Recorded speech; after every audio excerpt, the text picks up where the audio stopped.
even though things are broken down into services, they're still very tightly coupled, which sort of defeats the whole point of the microservices paradigm, if you will. You might as well stick with the monolith in that case if there's so much of tight coupling, because it just gets you the worst of both worlds. This is DevOps Paradox, episode number 216. Simplify microservice development with Signadot.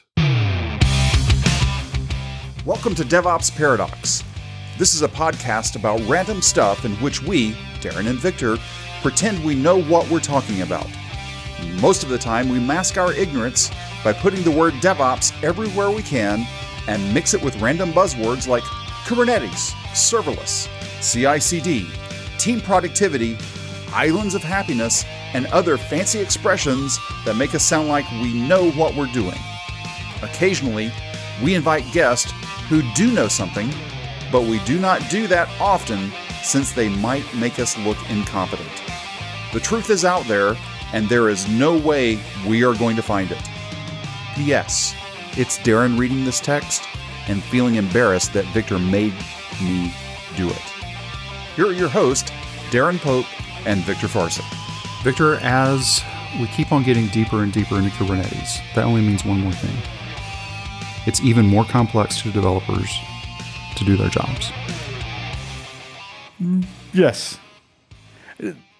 Or no, depends. Actually, no, I'm going to go with no. I'm going to go with no.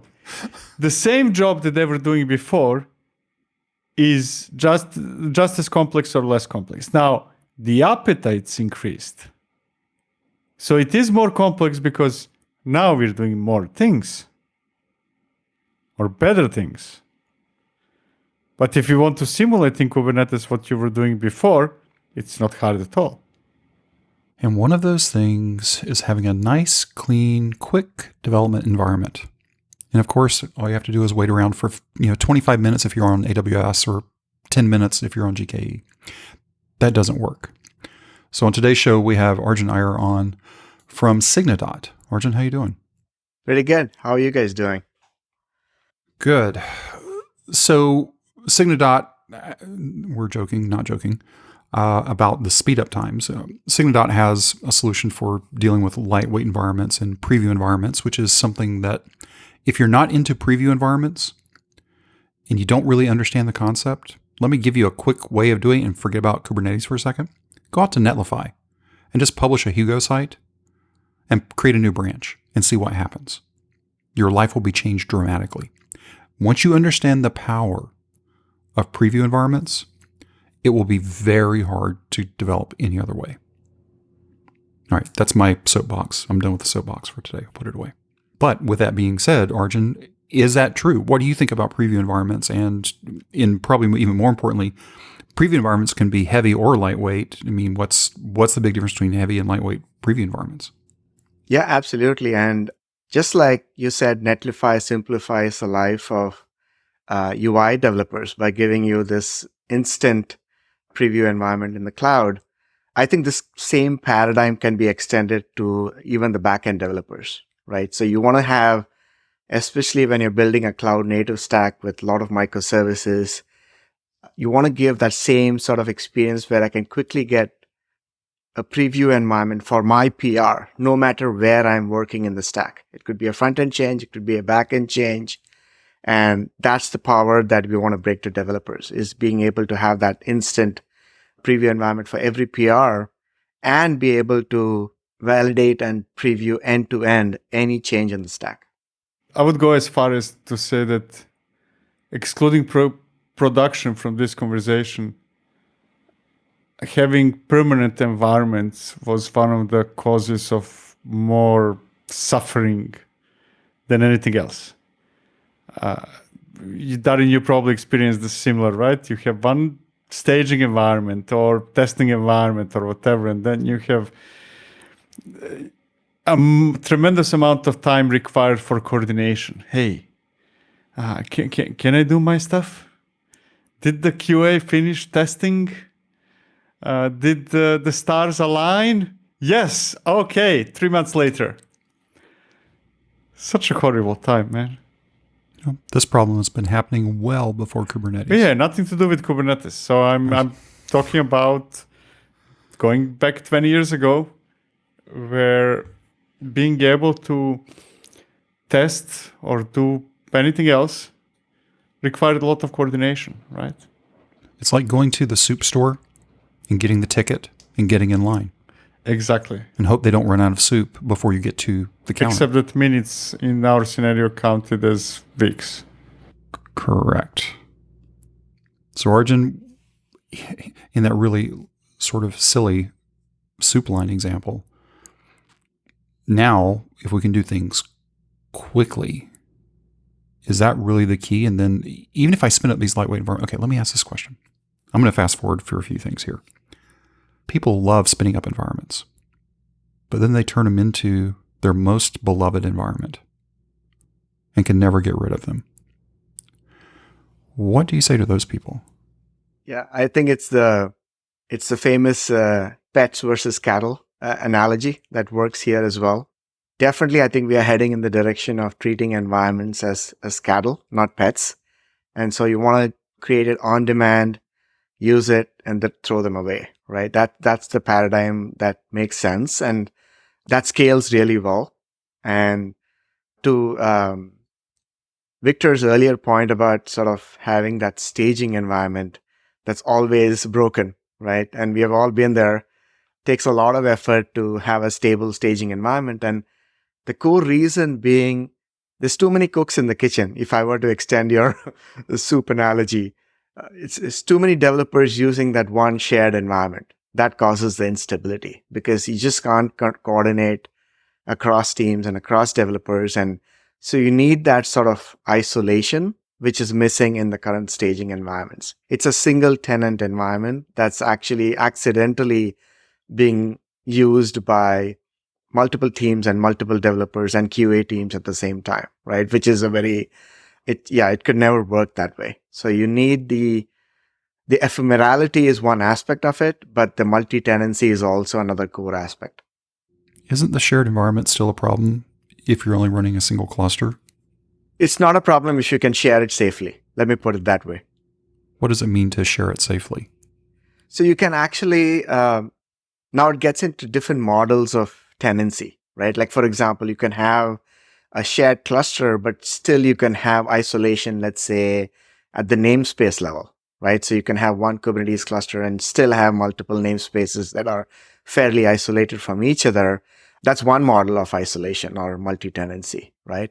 There are other models of multi-tenancy as well, one of which what we are pursuing at Signadot, which is basically using request isolation rather than infrastructure isolation, right? So now you're able to actually dynamically label and route requests that flow through the environment versus isolating infrastructure, which gets more expensive as you scale, right? So there's this route request-based isolation has a property that it scales really nicely because you're sharing most of the services and resources that can be shared safely, and you're only duplicating certain workloads that needed to be tested in isolation. How did you end up going down the request isolation path? That seems like a very abstract way of solving that versus just doing the horizontal autoscalers or whatever else it is. This has been proven to work at scale. We've seen companies like Facebook, Google, and Uber and Lyft all sort of like use this model internally. We are calling this sort of model of environments as like sandbox environments, right? So this class of environments that rely on request isolation as the form of multi-tenancy. What we are actually building, or rather what we have built, is a specific implementation of that, which is more Kubernetes native, right? So we are implementing, or we have implemented a generic solution to this problem that can be used by any company without having to spend years and years building the solution in-house. How does it work? What's the gist of request isolation? I'm asking mostly because for the listeners, it might not be something they hear often. Yeah, so it's actually pretty simple in concept. So you essentially tag or label the traffic, these requests, based on tenancy. So every developer or every test that runs in the system gets a tenant ID, if you will. And then that gets set on all the requests flowing through the environment, right? So you use context propagation to propagate these request headers through the microservices in your environment. And then you actually have the ability to route traffic selectively based on the value of these headers. So we have sidecars that do that job in a Kubernetes environment that dynamically can actually route traffic to different versions of the workload depending upon the tenant ID. If you happen to have a service mesh like Istio or Linkerd, we integrate with those service meshes natively. So in that case, you don't need the sidecar, right? So it depends on, but if you were to build something like this in-house, these are the components you'll have to take care of. Like you need something to actually be able to set those headers and then have a dynamic routing mechanism that you can use within the cluster. So let me see whether I got it right? I deploy my application in my namespace or something like that. You deploy your application in your namespace, but then when we go for that, for other services, it uses the routing to figure out where it should go, what it should do, right? And it's used both ways. Like it's used for traffic coming into your service as well as traffic going out, right? So bidirectional. That's why it's a end-to-end.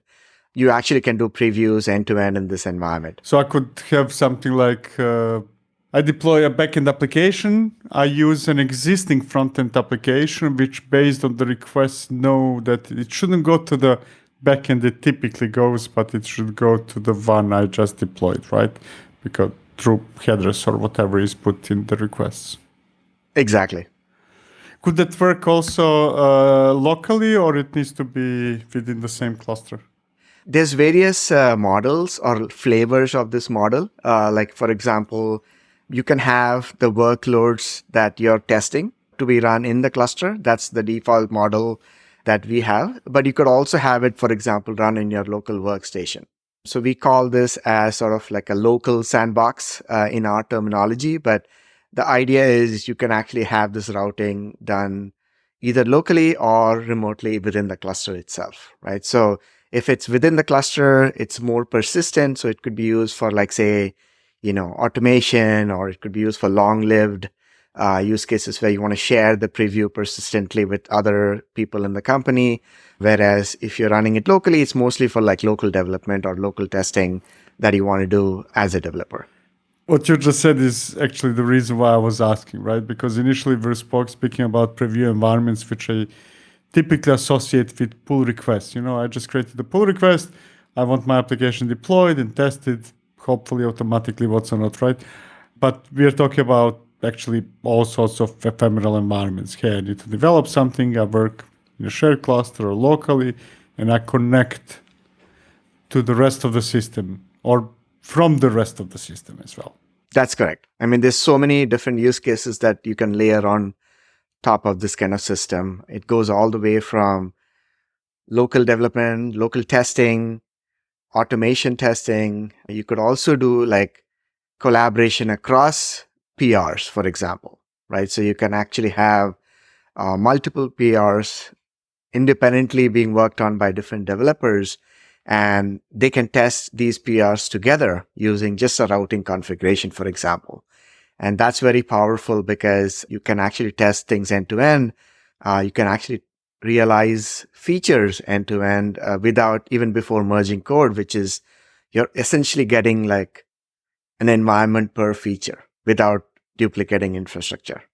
The thing I'm curious is, what is preventing companies from having ephemeral environments? Because where we are right now, especially with Kubernetes, things got so much easier and faster and more dynamic, right? But in both theory and practice, there was no necessarily technically good reason why we shouldn't have been doing it I would say, is the emergence of virtual machines, right? I'm not saying that with virtual machines we get what we're getting now, not even close, right? But the moment the virtual machines appeared, we had technology, and then still something, I have a feeling, I might be wrong, is preventing companies, as if it's more a mental shift required than anything else. I think the couple of factors here, so people always start with like what you're describing, Victor, is so they usually call it like system in a box. We've seen companies start with this model where if they're running like say 5 or 10 microservices and say a few databases, they'll put everything in a box. Like it could be a VM in the cloud running all of these components, and you can spin it up very quickly in the cloud. And that's what we see companies do, like even today, but a few years ago, that was quite prevalent. But as these cloud native systems get more and more complex, it becomes very difficult to scale that, right? So it becomes very difficult to continue to have the system in a box approach where you introduce not only different microservices, but now you're bringing in like cloud resources. You're bringing in databases, and you're bringing in message queues. You're bringing in and many of these happen to be cloud managed. So, and that's kind of the trend that we see is people don't want to manage databases. So they would rather let, cloud vendors manage it mostly. And so that introduces even more friction in scaling this up. So you want to have like hundreds of developers in a company, for example, and each one has to not only spin up this entire sequence of services and resources, but also include cloud resources into this mix. And now you're talking about seeding data and all sorts of fun stuff that it gets very, very complex very quickly, right? So we see that quite prevalent. The journey, we see that happening, and we see this in companies like Uber and Lyft and Facebooks of the world that have gone through this journey, and we see that in some of the other companies as well. Yeah, so the communication is really the issue, right? Because those boxes become too big for me to have 500 of them floating around, right? I mean, 500 boxes that are self-contained. So the goal is to go towards smaller boxes. I deploy what I work on and maybe a few direct dependencies, but then go through the rest of the system for the rest of what is not directly my concern. Did I get it right, more or less, right? Yeah, that's exactly right. And another issue with having these hundreds of boxes that are completely independent is they get stale very quickly, right? So because there's continuously code being merged into the main branch of all the services. So if you keep these boxes running for too long, they get stale very quickly, and then your testing is not valid anymore. So that's the other challenge there. You got to continuously keep updating the boxes as well. The ephemerality works. I mean, that lends itself well in this direction, but still, you might not have a process where these are updated very frequently. Is there ever a time when infrastructure isolation is better than request isolation? There are use cases for sure. Like in case you want, say, you're running a very specific performance test or something like that, right? Which requires its own very specialized hardware, or you don't want side effects at any level, right? You're running a pristine performance test. In those cases, I would say you do want to have a completely isolated infra for those use cases. There may be other use cases where you want complete control over the environment, right? So like you want to have complete control over a lot of the pieces that are running in that environment. Like not only the services that you're changing, but you might want to have complete control over other services and other databases and things like that. So in those cases, again, you want to lean more towards complete isolation. So it's a more of a tunable, you can think of it as tunable isolation, right? So you want to, at one extreme level, you have this sort of paradigm of a system in a box, and you can adapt that for Kubernetes. Like that will become like a namespace in a box, like kind of thing. The other sort of like, if you tune it this way, you can share most of the components and yet get quite a bit of mileage from that. And obviously, it's much more cost effective as well, right? So there's that aspect of, as you scale your engineering organization, where do you fall in the sort of what kind of isolation makes more sense for you? We have the issue of how we architect applications, because I still see, even though I hope that I wouldn't, very often that companies develop software in a way that 57 different applications need to be, in a way, deployed and developed at the same time for a single change to work, which I guess in a way breaks the concept of ephemeral environments, right?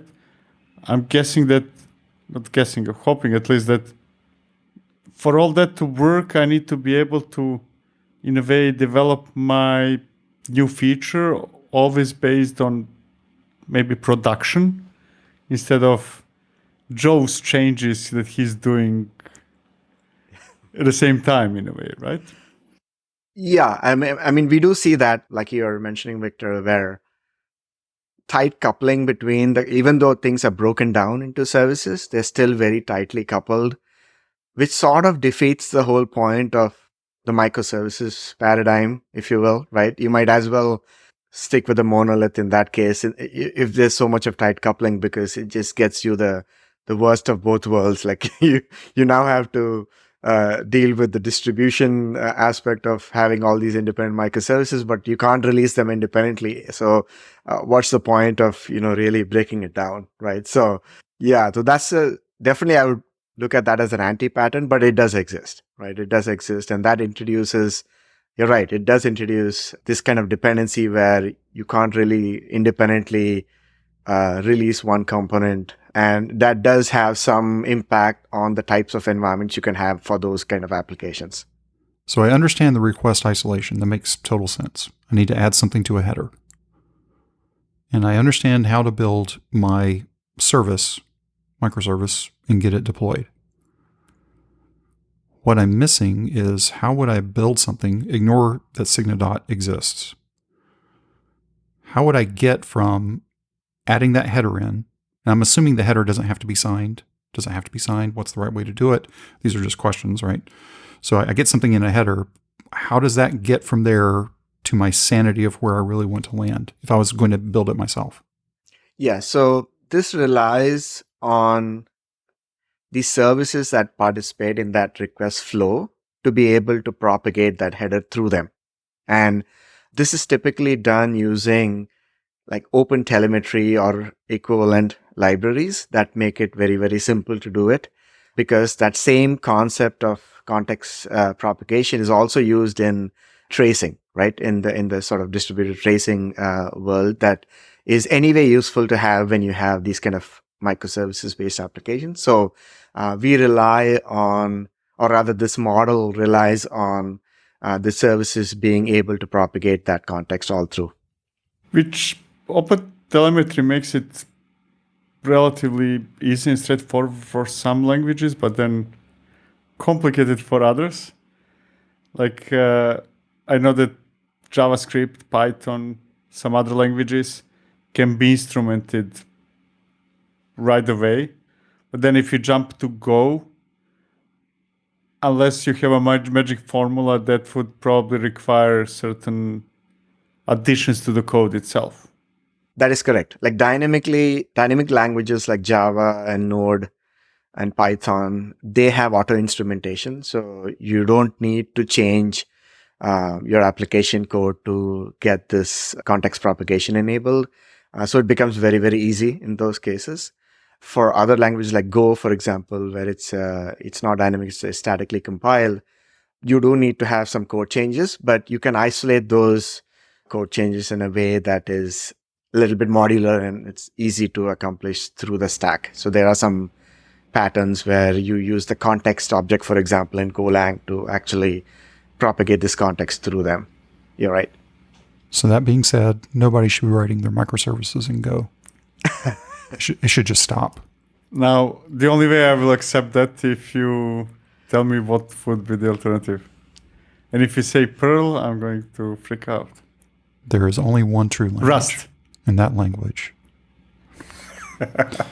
I wish. So we're doing things with our requests instead of infrastructure. There are use cases for infrastructure. I could see a use case for infrastructure is especially if I'm a vendor producing a product that's going to be shipped for somebody else to use. To me, that's a good use case for the gold baking time, I guess, if you want. Like, I'm getting ready to do the release. Give me a fresh cluster, put it in there, run it. Give me an old cluster, run it. You know, do whatever the different permutations is that you want to do of that. Because basically at that point, that cluster is ephemeral to you. Hopefully it doesn't have its own little collar and everything else to make it a happy little pet. If people are listening to us and they're saying, going back to what Victor was saying, why aren't people doing ephemeral? How can we help them convince their boss? Other than the obvious, you're going to save a few $1 million a year or more. Yeah, the cost argument is the direct benefit that you see here, because there's two aspects to the cost. One is the ephemerality of it, because you don't have it running all the time and it comes and goes.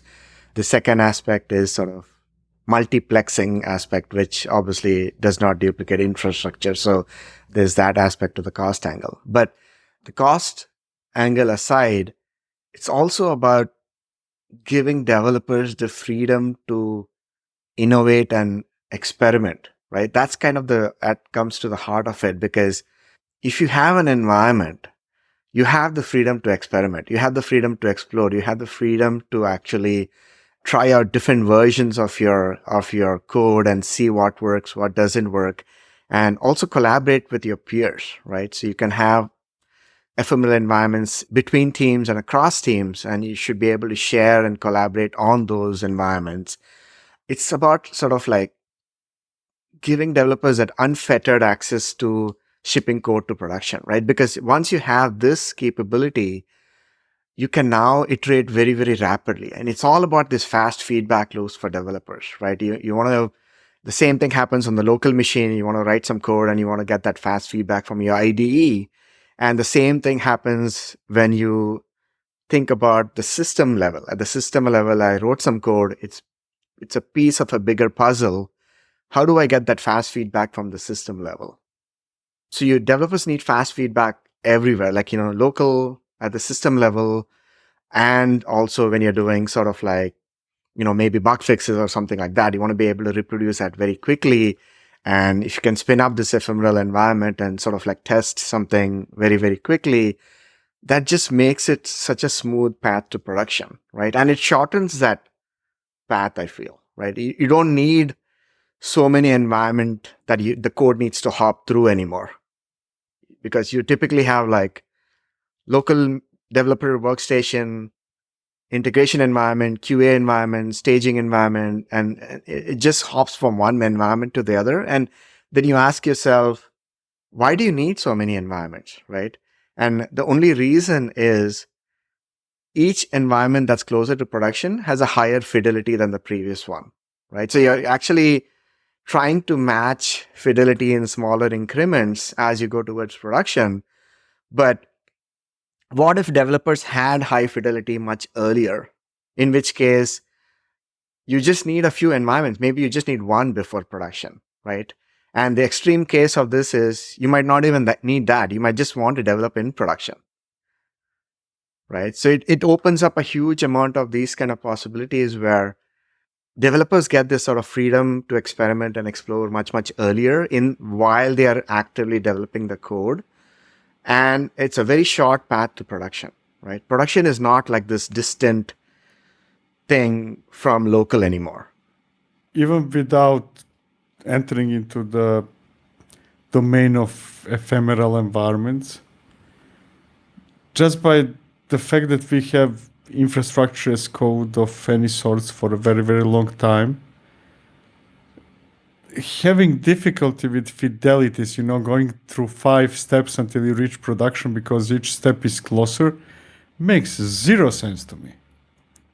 Kind of absolutely no sense. I'm not even now talking about ephemeral environments. Not having a single environment that is as close to production as you're willing to pour money into. By money, I mean in size.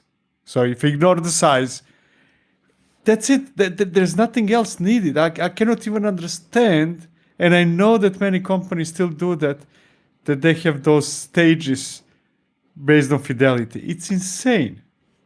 Yeah. And it's a complete, like, it's just wasting money. And it's also a huge time sink for the developers because anything you find in the later environments is just, oh, it's horrible feedback loop.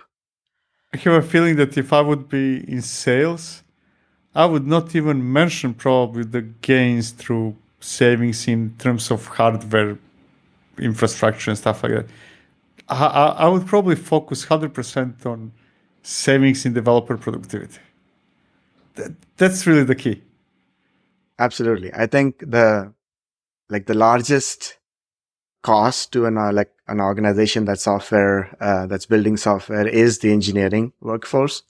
And there's huge amounts of efficiencies that can be unlocked by just sort of this model of environments and thinking about it in a more holistic way and not thinking about it necessarily how things have been done in the past, where it's a very waterfall approach to sort of environment hopping, as I call it.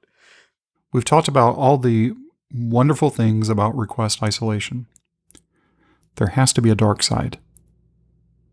There has to be something that's wrong with it that people, until they get into it, don't realize. Like, for example, going back to our Netlify use case, that is an infrastructure thing that you get a new preview environment.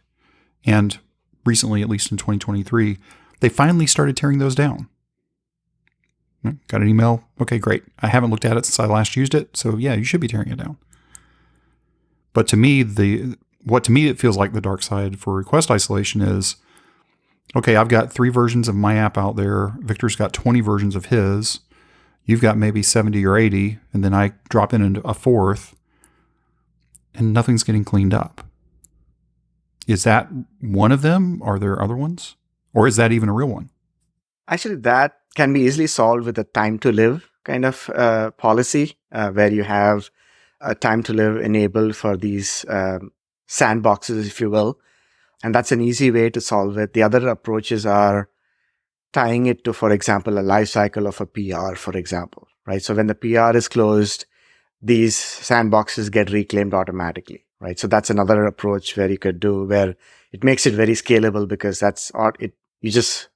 you run lockstep with the PR lifecycle, which makes it very convenient. So there are other ways you can actually deal with this sort of lingering of these sandboxes, like zombie sandboxes. You don't want to have them lying around for sure, right? So there are ways to clean that up. So if you look at sort of like the downsides of this model, or rather where this is not very optimal, is it goes back to where you need complete isolation. Like it goes back to, like, for example, maybe you have your database modeled in a way where 2 services talk to the same database and they're having very tight coupling between, like, foreign keys or things like that, where the data model is not very cleanly isolated, right?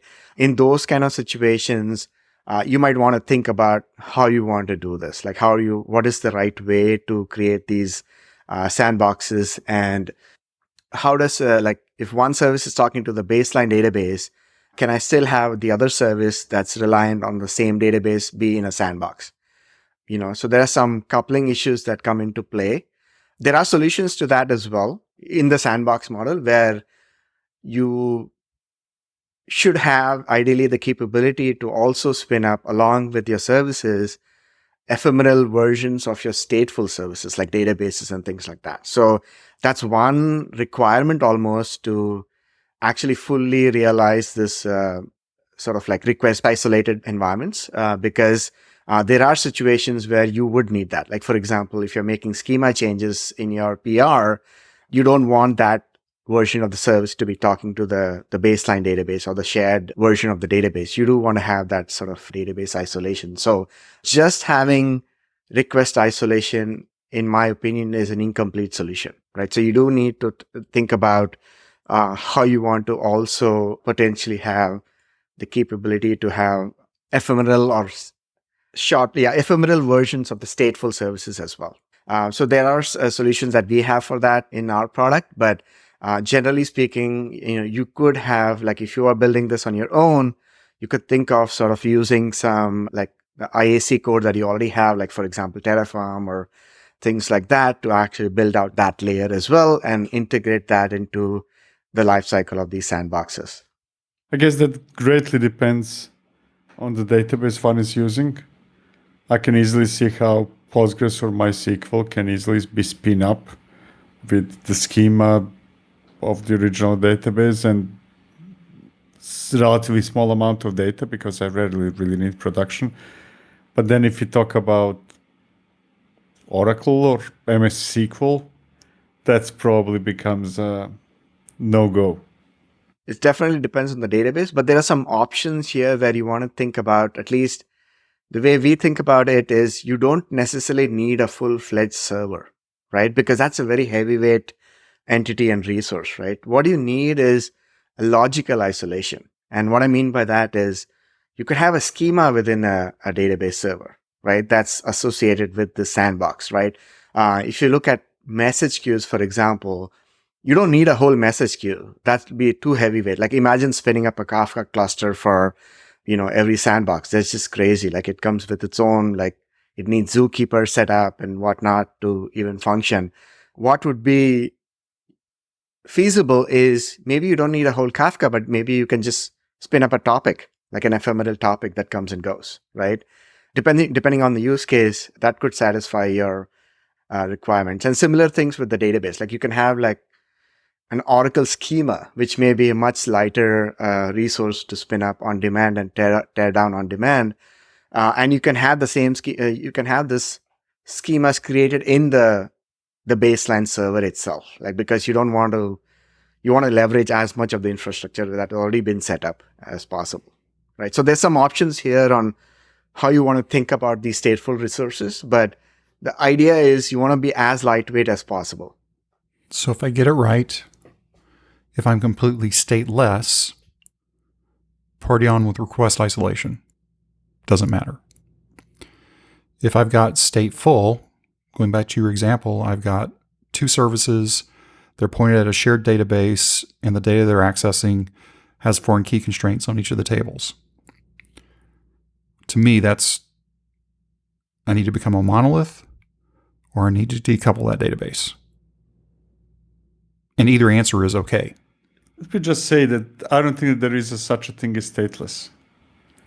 There is a stateless component, stateless one of the applications, but state is always somewhere. We have an argument about this every time. And it's like, come on. There can be stateless, but they're going to be so far out on the edge, that's the only place they're going to be. Yeah. So state is somewhere in the system. Now, the question is how concerned you are about that state. Very few things are truly stateless. Can we agree on that, at least? We're not even agreeing on that. Oh, please. So we've walked all the way around Signadot. We've talked about some of the ways, especially the way that you implement it, which I think is very interesting with request isolation.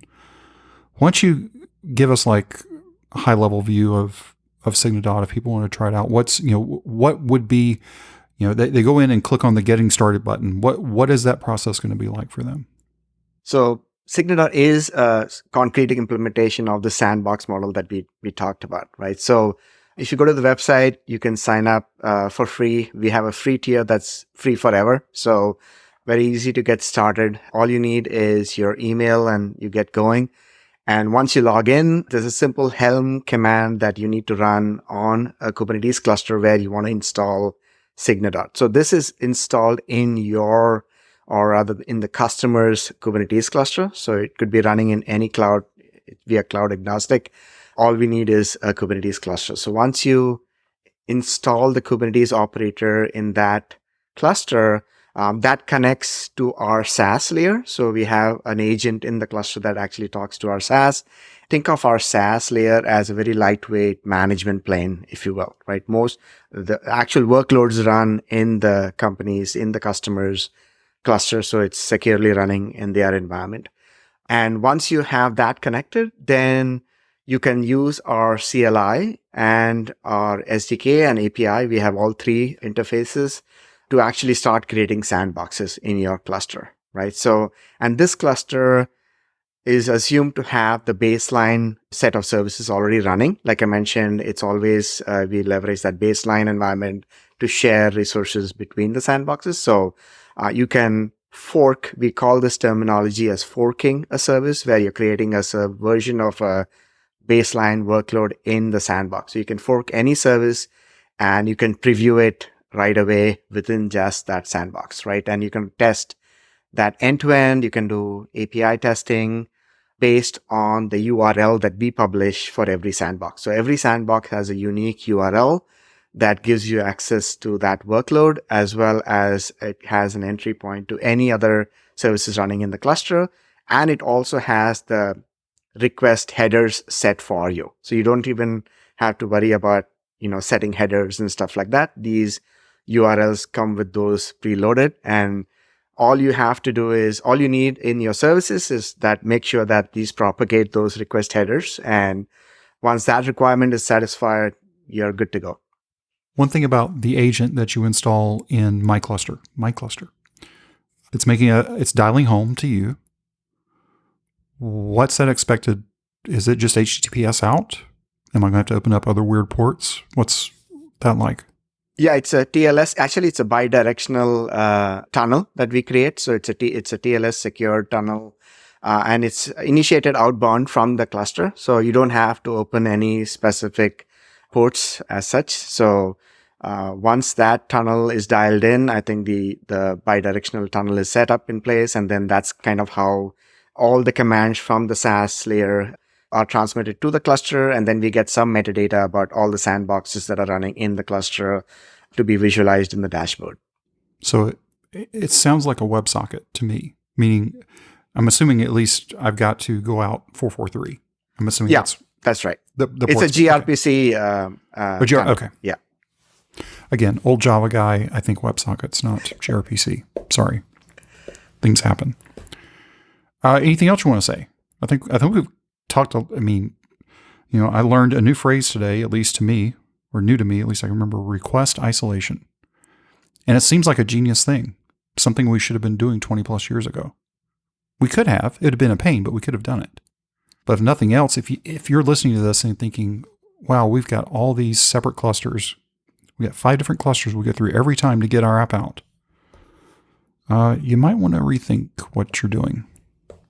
Might be worth it. Any final words, Arjun? It's been great to be on this podcast. Thank you for inviting me here. Had a great conversation. And for developers out there that want to try Signadot, feel free to sign up, and would love to get your feedback and help you ship faster. And Signadot is at signadot.com. Arjun, thanks for being with us today. Thank you. We hope this episode was helpful to you. If you want to discuss it or ask a question, please reach out to us. Our contact information and a link to the Slack workspace are at devopsparadox.com/contact. If you subscribe through Apple Podcast, be sure to leave us a review there. That helps other people discover this podcast. Go sign up right now at devopsparadox.com to receive an email whenever we drop the latest episode. Thank you for listening to DevOps Paradox.